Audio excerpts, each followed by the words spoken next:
Olá, meus irmãos e amigos, que a maravilhosa graça, a paz e o amor de Cristo Jesus estejam com todos vocês.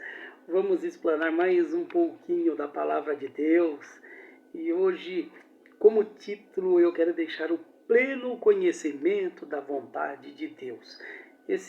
Vou utilizar um texto lá na Epístola de Paulo aos Colossenses, no primeiro capítulo. Utilizarei o versículo 9 e versículo 10, ok?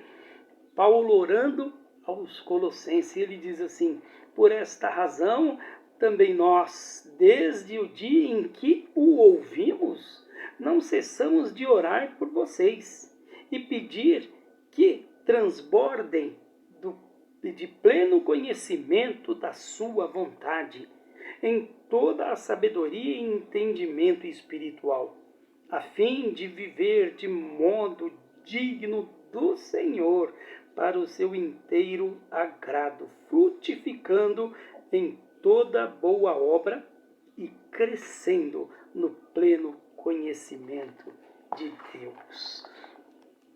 Conforme a gente vai examinando aí a Bíblia, aí olhando principalmente pelas epístolas escritas de Paulo, nós notamos que ele era um homem que fazia assim, um uso da oração constante, orava em todo o tempo.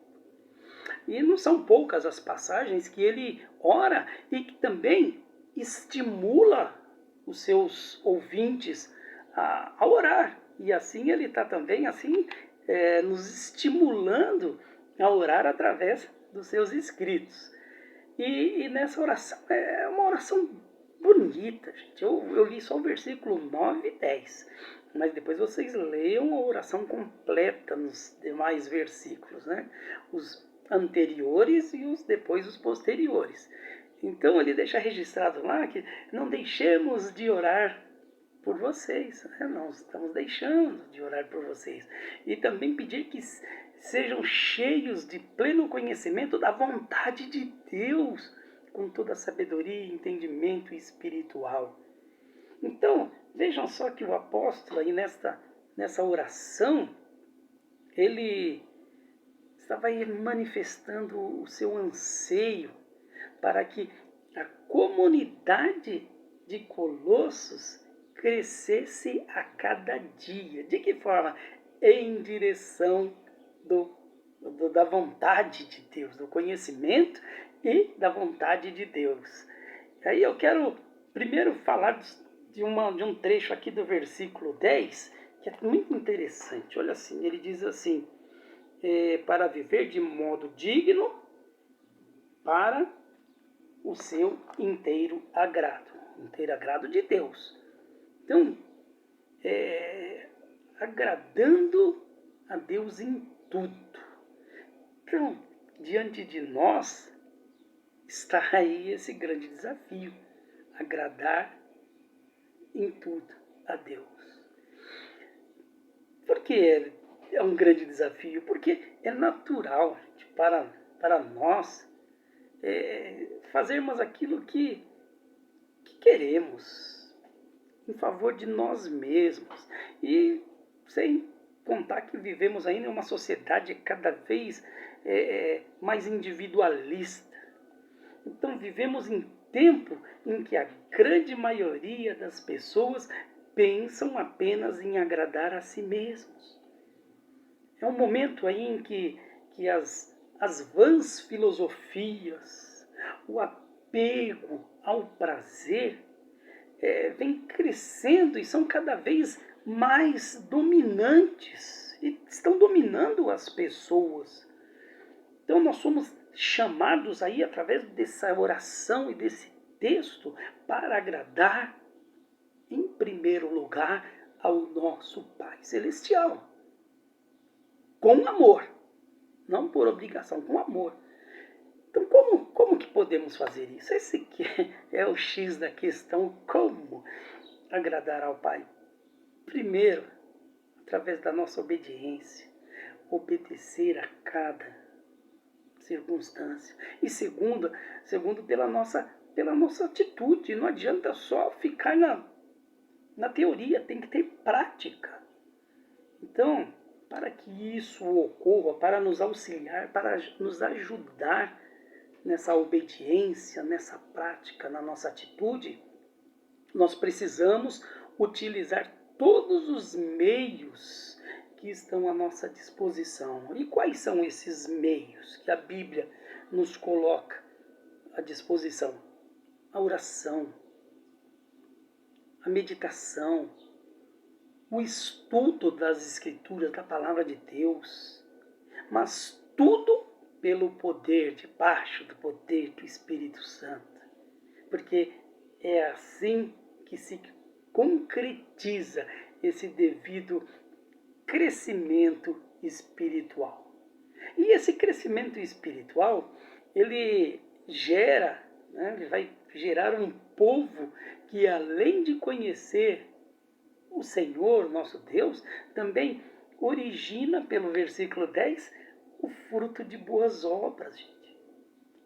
Como cristãos, não podemos nos satisfazer somente com o que temos provado em nossa vida espiritual. Às vezes estamos muito acostumados com o trivial, mas precisamos ser cristãos que buscam a fidelidade, cristãos que buscam a santidade, cristãos que procuram viver em amor mútuo, cristãos que confiam no seu Senhor, cristãos que não se esqueçam jamais de dobrar os joelhos diariamente em oração. Agora, gostaria de voltar ali no versículo 9, há duas palavras muito interessantes, que ele fala assim, pedir que transbordeis, que transbordem, e na sequência ele fala de pleno conhecimento. Então, esse transbordeis, transbordar, significa aí ser totalmente preenchido. E a outra palavra, que é muito importante também, que é pleno, significa cheio, ou seja, elas estão correndo na mesma direção. Então essas duas palavras, elas estão indicando aí que toda a vida de uma pessoa em oração deve ser totalmente cheia da vontade de Deus. Totalmente cheia. E é isso que o Senhor fala, né? Que precisamos, na oração, estar debaixo da sua vontade. Orar conforme a sua vontade. Então, meus irmãos, Deus não quer também apenas que o conheçamos, mas que esse conhecimento venha ocupar, tomar a nossa vida, de maneira que toda a nossa vida esteja provida, assim, abarrotada da sua vontade, seja feita a tua vontade e não a nossa. Portanto, como tem sido a sua vida nesse processo, né, de andar em direção ao conhecimento de Deus? Como que tem sido a sua vida nesse sentido de fazer o que agrada a Deus? Então, é interessante isso, né? Pensando em suas experiências aí nos seus anos de vida, nos últimos anos, como você avaliaria o seu crescimento no conhecimento de Deus? Outra coisa é importante nós refletirmos. Se Paulo escrevesse uma carta para mim ou para você, para nós, o que ele diria desse nosso processo de conhecimento de Deus? A gente precisa ver que a palavra de Deus está sendo remetida a nós, nos cobrando. Então, o verdadeiro conhecimento da vontade de Deus vai proporcionar vidas transformadas. Então, assim, desta forma, caminhemos alimentados espiritualmente em Cristo, ok? Então, que o pleno conhecimento da vontade de Deus inunde nossa mente e nossos corações, ok? Que Deus te abençoe, que Deus te guarde e que Deus esteja te auxiliando para que possamos caminhar nesse sentido, ok? Fique na paz.